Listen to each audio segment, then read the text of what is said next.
Alam nyo ba to guys? Kasi hindi ko yung kilala eh. May tusok-tusok siya dito oh. Pag lumalaki siya guys, ganito na siya. Yan siya guys, pag lumalaki-laki, ganyan na siya. Pero meron pa mas malaki yan guys.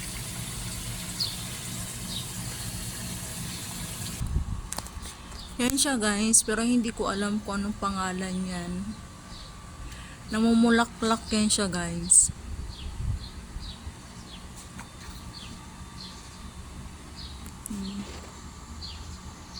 Dilaw ang bulaklak niya.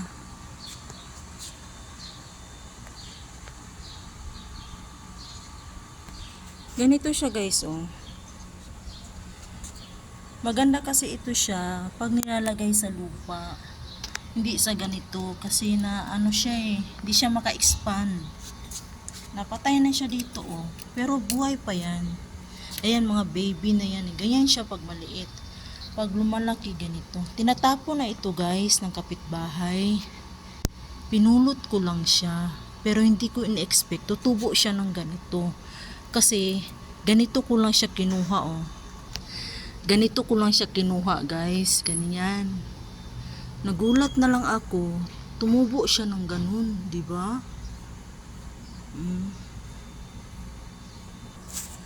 Guys, hindi na siya nakasurvive. Pero namumulaklak ito guys puti. Di na siya nakasurvive dahil sobrang init. Pero buhay pa siguro ito. Oh. Ito lang ang patay na talaga. Wala na. Kulay green ito siya eh. White, green. Wala na. Dead ball na talaga. Hindi na kayanan yung init eh. Ito, buhay pa sila. Diba? Ang ganda nila. Kahit sobrang init guys, buhay yan sila. Diba? Itong ganito, pag tuwing umaga, namumulaklak siya ng ganito. Bubuka yan sila. Pero syempre hapon ngayon, sobrang init. Yan na yan siya. Ganyan lang yan siya. Thank you for watching guys. Pag narinig ko na si Lolo, makita niya ito, diba?